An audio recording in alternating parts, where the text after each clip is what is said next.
দক্ষিণ ওড়িশা থেকে নিম্নচাপ ছত্তিশগড়ের দিকে এগোলেও নতুন করে সতর্কতা জারি হয়েছে।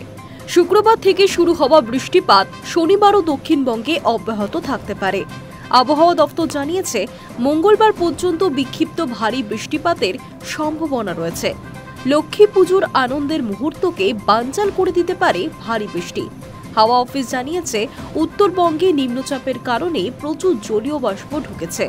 তার প্রভাবেই দার্জিলিং, জলপাইগুড়ি, আলিপুরদুয়ারে ভারী থেকে অতি ভারী বৃষ্টিপাতের সম্ভাবনা রয়েছে। শনিবার থেকে ওপরের জেলাগুলিতে বৃষ্টিপাত আরও বাড়বে।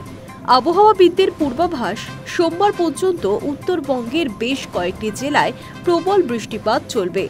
দক্ষিণবঙ্গে মুর্শিদাবাদের দু-এক জায়গায় 7 থেকে 11 সেন্টিমিটার পর্যন্ত ভারী বৃষ্টিপাত হতে পারে। এছাড়া কলকাতা, নদিয়া, উত্তর ও দক্ষিণ 24 পরগনা, পূর্ব ও পশ্চিম মেদিনীপুর, বাঁকুড়া এবং হাওড়া জেলাতেও ঝড় বৃষ্টি হতে পারে। সঙ্গে থাকবে 30 থেকে 40 কিলোমিটার ঘণ্টায় গতিবেগে দমকা বাতাস ও বজ্রবিদ্যুৎ। এদিকে শনিবার সকাল থেকেই উত্তর ও দক্ষিণবঙ্গের আকাশ মেঘলা রয়েছে। কয়েকটি জায়গায় বিক্ষিপ্তভাবে বৃষ্টিও হয়েছে। উত্তরবঙ্গের জলপাইগুড়ি ও আলিপুরদুয়ারে ভারী থেকে অতি ভারী বৃষ্টির সম্ভাবনা রয়েছে।